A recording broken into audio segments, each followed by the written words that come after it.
Hello friends, welcome to my channel. Today we're going to look at some wild stories of r/no sleep. For those tuning in for the first time, each day I read real stories from Reddit, perfect for decompressing, finding a moment of tranquility, or simply enjoying a quiet break during your studies. Before we dive in, share in the comments where you're tuning in from, and if you're keen on more content of this nature, make sure to hit that subscribe button. So, get comfortable, prepare your favorite snack, and let's begin exploring today's stories. The dumbwaiter in my apartment opens at 2:46 a.m. Even though it's supposed to be sealed shut. When I moved into the apartment above O'Malley's bar, I knew it was cheap for a reason. $600 a month, utilities included. For a one-bedroom in the middle of downtown, unreal. The landlord, a wiry man named Stan with nicotine fingers and a permanent squint, gave me the tour in under 2 minutes. The building smelled like old whiskey, floor polish, and something faintly metallic, like wet coins. The ceilings were low, the radiator hissed like a smoker, and the kitchen floor slanted enough that eggs rolled toward the stove if you dropped one. I was fine with all of that. I just wanted somewhere I could afford. Right as he handed me the keys though, Stan added one last thing. The kind of thing that sounds like a joke but doesn't land right. "Oh, and don't mess with the dumbwaiter," he said, pointing toward a narrow door in the kitchen wall. "That thing's sealed, has been for years. We had a maintenance guy try to open it once. And let's just say it's not worth the trouble." He gave a dry laugh that didn't sound amused. I asked what he meant. "It's just old," he said, "from when this building was a mortuary, before it was the bar." I thought he was trying to spook me. A lot of these old downtown buildings had weird histories. Bootlegging tunnels, brothels, half-forgotten basements. So I nodded, said I'd stay away from the dumbwaiter, and moved in that weekend. The first few nights were fine. The bar downstairs closed around midnight, and after that, the place went dead quiet.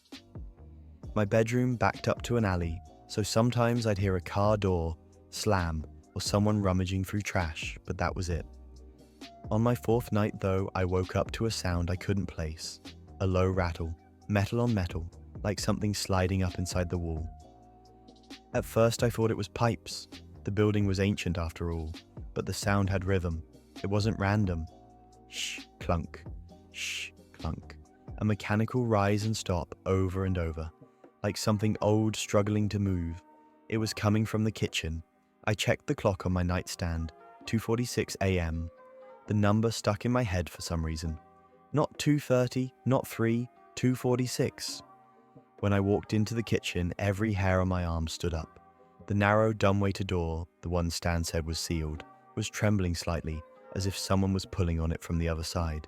I froze. The sound stopped. Silence. Heavy, like the air had thickened. I whispered, "Hello?" before I even realized it. No answer. The silence stretched so long that I started to feel stupid for being scared. I took one cautious step closer, and the dumbwaiter door clicked. Not open, but like a lock releasing. Then came a sound that made my stomach drop. The faintest breath. Not mechanical, not a draft. A slow inhale right behind the metal. I stepped back so fast I hit the counter. The noise stopped instantly. I didn't sleep after that. The next morning, I told Stan what happened. He looked at me for a long moment, then exhaled through his nose like a man who'd been waiting for this. "You said 2:46? I nodded. "Yeah, that's about right." He told me the mortuary that used to occupy the building was called Henderson and Sons. The dumbwaiter wasn't for food, it was for bodies.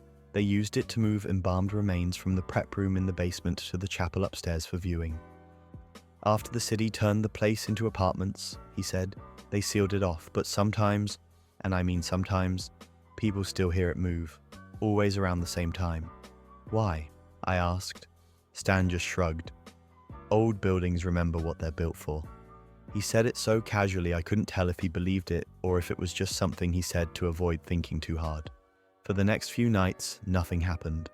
I started to think it had been a one-time fluke, maybe air pressure or the bar's ventilation system. But a week later, at exactly 2:46 a.m., I woke up again to the same sound.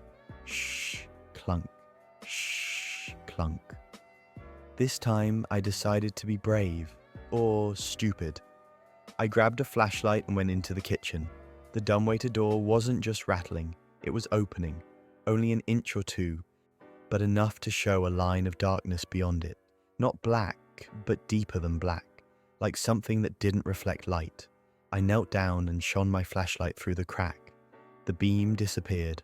No dust, no back wall, just gone. And then from somewhere inside that space, a voice whispered, faint, breathy, like a record played backward. Up or down? I dropped the flashlight. When it rolled away, the beam hit the door again, and I saw that the inside wasn't metal anymore. It looked like wood, polished reddish-brown wood, like a coffin interior. I slammed the door and held it shut. It stayed still. That morning, when I finally worked up the nerve to check, the door was locked again. Nothing behind it but metal. I told myself it was a dream, a vivid, adrenaline-fueled nightmare. But when I looked at the floor, I noticed something new. A set of faint drag marks leading from the dumbwaiter door to the middle of the kitchen. They weren't there before. I stopped sleeping well after that. I'd stay up until 3, waiting for the sound, and when it didn't come, I'd start thinking maybe I'd imagined it, that I was chasing shadows. But every time I started to relax, it would come back, always at 2:46. Sometimes it was faint, like someone pushing something heavy up the shaft. Other nights it sounded like nails scraping metal, or a dull thud from below, as if something had reached the bottom and wanted to come back up. Then, last Thursday, I made a mistake. I decided to record it. I set up my phone on the counter facing the dumbwaiter and hit record at 2:30. I sat in the dark with a blanket around my shoulders, trying not to breathe too loud. At 2:46 on the dot, the dumbwaiter shuddered. The door creaked an inch open, just like before, and something soft brushed the inside of the gap. Like fabric, maybe. Then the voice came again, up or down. My phone caught it. I swear to God it did. But when I played the video the next morning, all I saw was static. Just 30 minutes of flickering grey, no sound at all. Except right at the end, right before the recording cuts out, there's 1 second of a woman's voice whispering something too close to the mic. Basement. That night I found dirt under the door. Fresh, damp, and smelling faintly of formaldehyde. I told my friend Jules about it the next day. She's the kind of person who loves ghost stories and urban legends. She immediately wanted to see it. We waited until midnight, brought flashlights, and sat in the kitchen like idiots daring each other to move. Jules laughed when I told her about the up or down voice. It's probably air pressure, she said, or you're hearing someone outside through the vents. At 2:46, we both stopped breathing, because the shoe clunk sound started again. The dumbwaiter trembled, then the door slowly eased open. Only this time the inside wasn't dark. There was light inside, a dim yellow glow flickering like candles behind frosted glass. Jules's smile vanished. Hello? She called, trying to sound casual. Something moved, slow, deliberate. The faint shape of a hand pressed against the inside of the dumbwaiter, pale and waxy, with fingers that looked swollen like something waterlogged. Jules screamed. The hand withdrew. The light went out. The dumbwaiter door slammed shut so hard the entire wall rattled. We backed out of the kitchen and didn't go near it again until morning. When we looked, the metal door had a new dent in it. 5 of them, actually. Finger-shaped. Update. 2 nights later, Jules refuses to come back. I don't blame her. I haven't slept more than 2 hours at a time. Every creak in the pipes makes me think it's coming back. Yesterday, I went downstairs to talk to the bar owner, Patrick. He's been there forever, probably knows every weird thing about this place. When I told him where I lived, he stopped wiping the counter. You in 2B? I nodded. He sighed. Yeah, you got the lift. The dumbwaiter? Yeah, he said, lowering his voice. That thing's old Henderson hardware. They used it to move bodies up to the viewing room. But they stopped using it after that one incident. I asked what incident. He hesitated. One of the morticians got trapped inside. Heart attack, they said. But when they found him, he wasn't alone. There was a woman's handprint on the inside of the door, and she'd been buried 3 days earlier. That night, I slept on the couch, facing away from the kitchen. I thought I heard whispering again, but I refused to look. At 2:46, the rattle started. Louder this time, like the mechanism was angry. The dumbwaiter door opened by itself, slow and steady, until it hung open halfway. I stared from the couch, every muscle locked. Inside the compartment, something was moving, not climbing out, turning, like someone rearranging themselves in a small space. The wood inside gleamed wetly in the faint light from the hallway. And then I saw it, a gloved hand holding something, a small white envelope. The hand placed it on the edge of the dumbwaiter, then pulled back into the dark. I didn't move for a full minute. Then I got up, step by step, and reached for the envelope. It had my name written on it, neat, looping script in ink that looked brown instead of black. Inside was a single folded paper. Downstairs waiting room. That's all it said. I should have left. But curiosity is a disease. I took a flashlight and went down the narrow back stairwell to the basement. The air grew colder with every step, heavy with that same sharp scent, dirt and preservative. At the bottom, I found a door I'd never noticed before. It had no handle, just a slot, exactly the size of a dumbwaiter's hatch, and from behind it faintly came the same rhythmic sound. Shh, clunk, shh, clunk. I pressed my ear to the metal. There was breathing, slow, wet, tired. Then the voice again, closer than ever. Down. I bolted upstairs, locked the kitchen door, and didn't come out until dawn.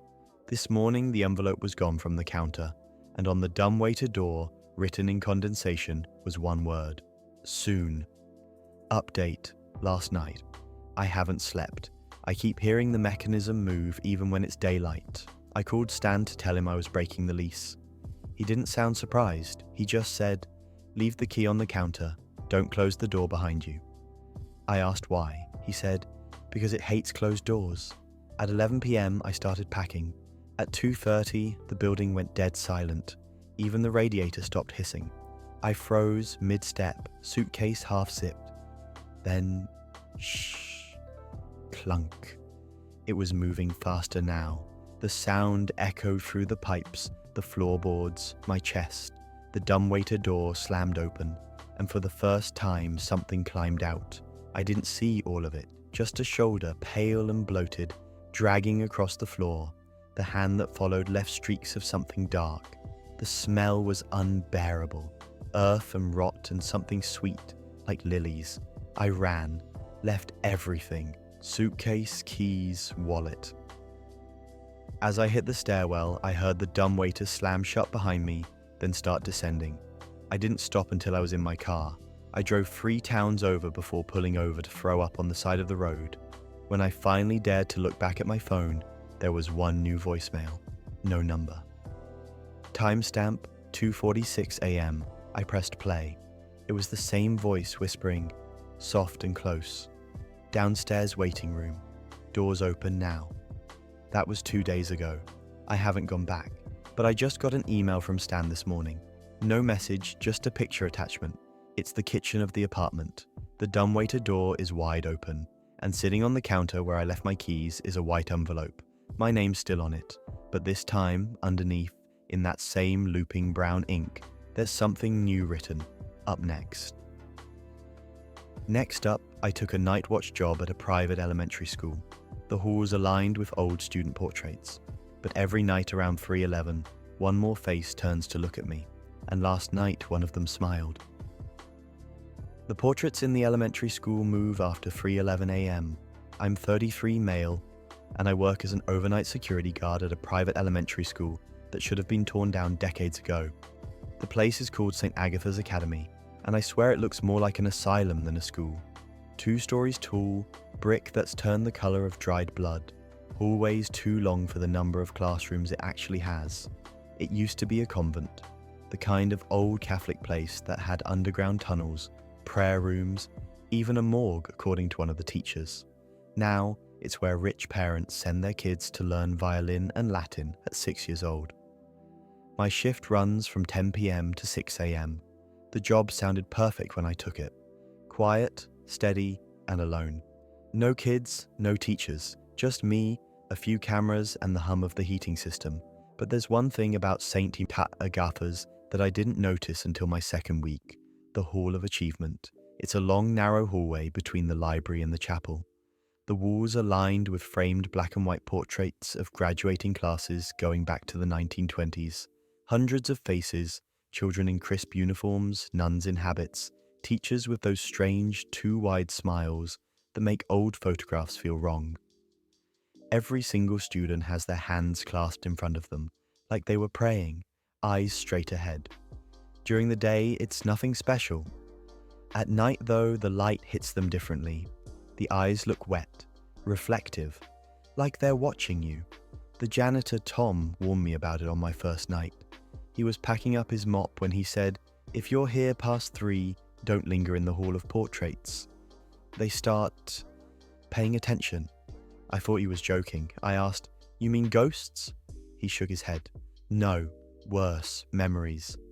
He left before I could ask what that meant. The first 2 weeks were uneventful. I'd do my rounds, check the camera feeds, and spend the rest of the night in the office, watching videos on my phone. But then, on a Tuesday night around 3:11 a.m., the motion sensor in the Hall of Achievement went off. I checked the monitor. Nothing there, just the hallway, silent, still, every portrait exactly where it should be. But the longer I watched, the more something felt off. The frame closest to the end, a 1954 graduating class, had a glare on it that wasn't there a second ago. The light in that hallway is fluorescent. No windows, no movement. So why would the reflection change? I leaned closer. That's when I realized the glare wasn't light. It was eyes, a pair of eyes in one of the portraits. A boy in the back row, center, were catching the light differently than the others.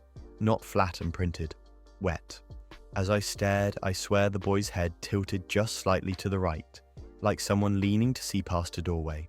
The feed glitched. When it came back, everything looked normal. But the motion sensor went off again 5 minutes later. I decided to check it in person. Walking down that hallway at night is like walking into an empty church. Everything echoing, air thick with dust. The portraits all hung evenly spaced, but the further I walked, the colder it got. Halfway down, I heard a faint scritching sound, like fingernails on glass. I stopped in front of the 1954 class. There he was, the boy from the monitor. Third row, second from the right. He had a stiff little smile and hair combed straight across his forehead. But something was wrong with his eyes. They weren't looking straight ahead like the others. They were looking slightly left, toward me. I stepped back, heart hammering. My flashlight flickered once. When it came back, the boy's head was straight again. I got the hell out of that hallway. The next morning, I told Tom what happened. He just nodded like he'd been expecting it. "You saw him, huh?" he said. "Who?" "The Watcher." Apparently that's what the staff called the boy in the 1954 photo. "He was the only kid in that class who never graduated," Tom said. "Died before the ceremony, fell down the chapel stairs, broke his neck. They still included him in the picture because it was taken a week earlier. Some say he didn't like being left out of the actual ceremony, so now he keeps watch for the rest." He said it like it was folklore. One of those stories you tell to make sense of things that shouldn't make sense. But that didn't explain the motion sensor, or the eyes, or why the hall kept getting colder every night after 3 a.m. By the end of that week, it wasn't just the boy. It was all of them. At 3:11 exactly, every portrait in the hallway would flicker, just for a second, like a frame skip in an old film reel. Then, when the lights came back, the children's eyes would all be pointing in a slightly different direction. Some to the left, some right, some down. It felt like they were tracking something invisible in the hall. And sometimes when I walked past, I'd swear I heard whispers, too soft to make out, but not random. Like prayers said through gritted teeth. I started keeping notes, March 4th, 3:11 a.m. Boy's head turned again. Portrait, cold to the touch. March 6th, second portrait, 1948, flickered too. All students' eyes aimed left, like they're following something down the line. March 9th, motion sensor tripped 5 times. No heat signatures on camera. By the 10th, every motion alert felt like a punch to the gut. That night, I went down the hallway again. The portraits seemed darker, like the ink itself had thickened. Halfway through, the power cut. All I had was my flashlight beam, weak, shaking. The whispering started again. I couldn't tell where it came from. It felt like it was coming through the glass. I swung the light around. Every single face was now looking directly at me. hundreds of tiny frozen smiles. And as the beam hit the 1954 class, I saw something that made my stomach twist. The frame below it, the 1955 photo, had one extra student. Same boy, same hair, same eyes. He'd moved. When the power came back, I ran to the office and checked the digital archives. Each portrait had been scanned and catalogued years ago. In the 1955 scan, the real one, the boy wasn't there. I compared it to the live camera feed from the hall. He was there. Different picture, different year. It was like he'd been promoted. Update, 3 nights later. I brought salt. Don't laugh. I googled protective measures against spirits, and it was either salt or prayer. I'm not religious, so salt it was. At 2:50, I lined the floor of the hallway with a thin stripe of salt from one end to the other. At 3:11, the lights flickered as usual. But the portraits didn't move. The silence felt wrong, too deep, like the building was holding its breath. Then I heard a sound from the chapel at the end of the hall. A click, like a door unlatching. The chapel is always locked at night. Always. I turned the knob anyway. It opened easily. Inside, candles were burning. Maybe a dozen of them melted into the stone floor like they'd been lit for hours. And hanging above the altar was a new portrait. Not one of the old class photos. A single painting of me. My uniform, my flashlight, even the keys on my belt. Painted in oils, perfectly still, except for the eyes. The eyes were glancing to the right toward the open chapel door. I turned and saw movement down the hall. The reflection of a small figure in the glass of the portraits, walking slowly toward the chapel. The boy. He was shorter than I expected, head tilted at that same curious angle, like he was studying me. His mouth moved, but I didn't hear words, just the sound of old film flapping in a projector. Then he stopped at the line of salt. His bare feet brushed the edge, and he hissed. The candles flickered. The air went icy. He stepped back, and every portrait behind him changed at once. Every single student was now facing forward again, except for one. In the very last frame, the 1989 class, a girl at the far edge was now turned to the side, her eyes fixed on the chapel door. The next morning, I found Tom waiting for me outside. He looked exhausted, like he hadn't slept in days. "I told you not to linger," he said. "You woke them up." I asked him who them was. He said, "The forgotten, the ones they didn't bury." Apparently, during renovations in the 70s, they found a crawl space under the chapel containing 6 small coffins. No names, no records. The school claimed it was storage for ceremonial mannequins. But the city's coroner at the time, a friend of Tom's dad, said the coffins were real. Children. The portraits, he said, are how the school remembers them. They move because the school refuses to let them go. That night, I didn't want to go back, but quitting meant no paycheck, and I needed the job, so I did my rounds like usual. At 3:11, the motion alarm went off again. I checked the feed. The boy was gone. Every portrait was empty. Rows and rows of frames with no faces, just uniforms and backgrounds. Then the hallway lights began turning off one by one, moving toward the chapel. When the last light went out, the camera feed cut to static. And in the middle of that static, for a fraction of a second, I saw something impossible. My own face, staring back, smiling, eyes slightly turned to the left.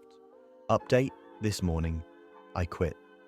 Left my uniform, keys and ID badge on the desk and walked out before dawn. When I got home, there was a thick envelope wedged under my door. No return address. Inside were 4 glossy photos. They were portraits of me. In the hallway at St. Agatha's, each photo slightly different. In one, my head was tilted. In another, my eyes were glancing to the right. In the last one, I was smiling that same too wide smile I'd seen on the others. The 4th photo wasn't printed on paper, it was behind glass, framed. When I tilted it toward the light, the reflection changed. And for a second, I swear the boy from the 1954 photo was standing behind me, grinning. There's something etched into the wood at the back of the frame. Class of 2024. I left it outside in the trash, but I keep hearing faint scratching from the hallway now, like someone tapping at the walls, searching for a place to hang something new. And tonight, right at 3:11 a.m., the motion sensor in my apartment hallway just went off. I don't have cameras here, but if I did, I know what I'd see. A picture hanging itself, and my eyes starting to turn. Next up, I took a graveyard shift maintenance job at a highway rest stop. There's a payphone in the corner that rings every night at 2:12 a.m., even though it's been disconnected since 2009. Last night I picked it up, and the voice on the other end knew my name. The payphone at the highway rest stop rings at 2:12 a.m., and whoever's calling knows my name. I'm 35 male, and I work the graveyard shift as a maintenance worker at an interstate rest stop in upstate New York. It's the kind of place where everything feels slightly off, the air too still, the lights too white, and the people who stop by either half asleep or half crazy. The rest stop's official name is Exit 47 Service Plaza, but everyone around here calls it the Hollow, because it sits in a dip of land between two pine-covered hills. No cell signal, no radio reception, no nothing. Just a long stretch of cracked asphalt, a vending area, a handful of picnic tables, and a single payphone bolted to the wall near the bathrooms. The payphone doesn't work, hasn't for years, or at least that's what I thought, until it rang. My shift starts at 10 p.m. and ends at 6 a.m. The job's simple: mop the bathrooms, refill the paper towels, and keep the vending machines from getting jammed with dollar bills that look like they've been chewed on. There's a small maintenance shed behind the building where I keep my tools and a portable heater that's older than I am. Most nights it's quiet enough that I can almost pretend I'm the last person alive on Earth. Then one night last February, at 2:12 a.m., I heard a sound I hadn't heard in years. The shrill metallic ring of the payphone. I froze. It rang once, twice, 3 times. By the 4th ring, I decided some trucker must be messing with me. Maybe the line wasn't as dead as everyone said, so I picked up. Exit 47 maintenance, I said, trying to sound casual. At first there was nothing, just the faint hiss of static. Then, a voice. Is this Daniel? I didn't say yes. I hadn't told anyone my name.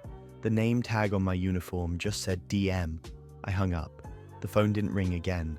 When I checked the junction box in the morning, the phone's wires weren't connected to anything. Just a bundle of frayed cables leading into a corroded metal conduit.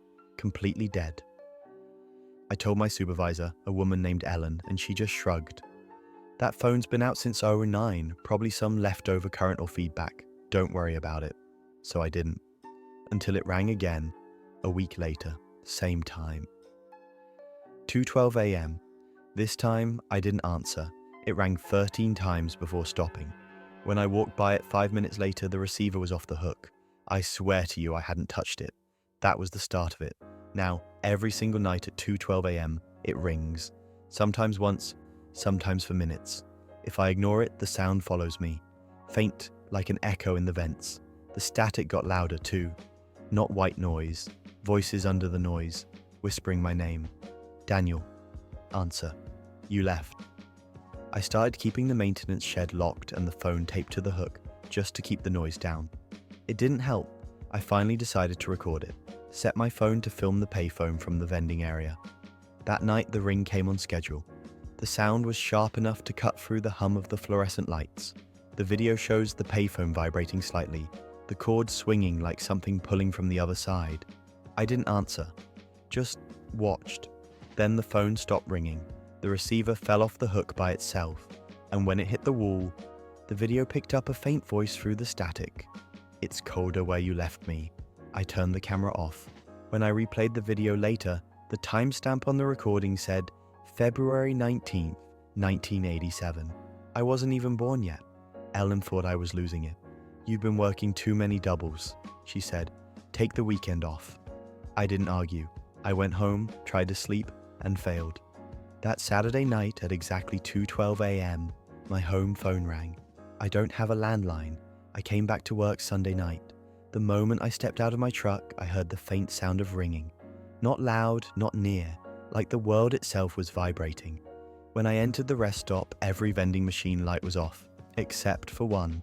The old snack machine by the door. Behind the glass, the reflection showed the payphone. The receiver was off the hook again. I went over, heart pounding. This time the voice came immediately. You shouldn't have left him there. The tone was calm, almost kind. You promised you wouldn't. My hands shook so bad I nearly dropped the receiver. Who is this? I asked. Silence, then, you know. The static swelled, rising until it sounded like wind rushing through trees. Mile marker 97, the voice said. You remember. And then it hung up. I didn't. Not right away, but when I got home and pulled out an old box of paperwork from my glove compartment, I saw it. A faded report from 8 years ago. A car accident. Mile marker 97. My brother's. He died instantly. I was the one who called it in. I hadn't been back since. Update. Last night. The ringing started earlier than usual, 2:07 a.m. When I picked up, the static was gone. A man's voice this time. You were supposed to wait. Who is this? I said again. You left me. It was so dark. It was my brother's voice. Exactly. The same cadence, the same laugh under the words that used to drive me crazy when we were kids. I dropped the receiver and stumbled back. The phone kept talking. Don't hang up. I waited. You said you'd stay until help came. My knees went weak, because he was right. When the crash happened, I'd gone to get help. The road was dead quiet, no signal. I left him pinned in the driver's seat while I ran 2 miles to the next exit to call 911. By the time I came back, the car was on fire. The paramedics said he died from smoke inhalation, not the crash. If I'd stayed, maybe... I don't even like finishing that thought. The phone spoke again, softer now. It's not too late to wait with me. The line went dead. I yanked the wires from the box, tore the whole plate off the wall, but the moment I did, every vending machine light turned off, and the exit sign flickered once, then faintly. From inside the empty metal box, the ringing started again. The next morning, Ellen called to tell me someone broke into the rest stop bathroom overnight. She said when she checked the footage, all the cameras went black between 2:10 and 2:20. The only thing the motion sensors caught was a figure standing at the payphone, head down, hand pressed to the receiver. When she sent me the screenshot, my stomach turned. It was me. Same uniform, same boots. But I hadn't been there. I checked my truck's GPS. I'd been 15 miles away at home. That night, I decided to drive back. I needed to see it one last time. The rest stop was dark, but the payphone was glowing faintly, like the metal itself remembered being warm. There was a note taped to the receiver. The paper was damp, smudged with dirt. It said in shaky handwriting, "Come alone, bring quarters." I didn't have any, so I took one from my glove box, and an old one tarnished from a box of my brother's things. It was dated 1987. I don't know why, but I dropped it into the slot. The coin clinked once, then vanished. The line clicked open without ringing. "Thank you," the voice said. I tried to speak, but my throat closed. "You remember now, don't you?" The static shifted, and suddenly I wasn't hearing through a phone anymore. It was like being there again. Wind rushing, metal screaming, the smell of gasoline. My brother's hand reaching toward me through broken glass. Then, fire. I pulled the receiver away and the line went silent. But the smell stayed. Burnt rubber. Smoke. When I looked down, the quarter I'd put in was back in my hand, melted flat. Update. Tonight. Ellen called again. Said the state finally decided to demolish the rest stop. Too many accidents nearby, not enough traffic to justify keeping it open. I didn't argue, but as I packed up my locker, I noticed something new. A second payphone. It wasn't there before. Same model, same cracked receiver. But this one had a working light over it, buzzing softly. A sticker above the keypad read, "In memory of Michael M." My brother's name, below it, for Daniel. 2:12. The phone started ringing. 1 ring, 2, 3. I almost didn't answer, but this time it didn't sound angry. It sounded tired. When I picked up, all I heard was breathing. Then, "You stayed," and for the first time I said what I should have said 8 years ago. "I'm sorry." The line clicked. The phone went dead. But when I set the receiver down, it didn't fall into place. It stayed slightly off the hook, like someone on the other end was still holding it. The light above the payphone dimmed until it went out completely. And when I looked outside, I saw 2 figures standing at the edge of the parking lot, by the tree line, one taller, one shorter. Both turned away, walking toward the woods. The taller one stopped just for a moment and looked back, not at me, but at the phone. Then they were gone.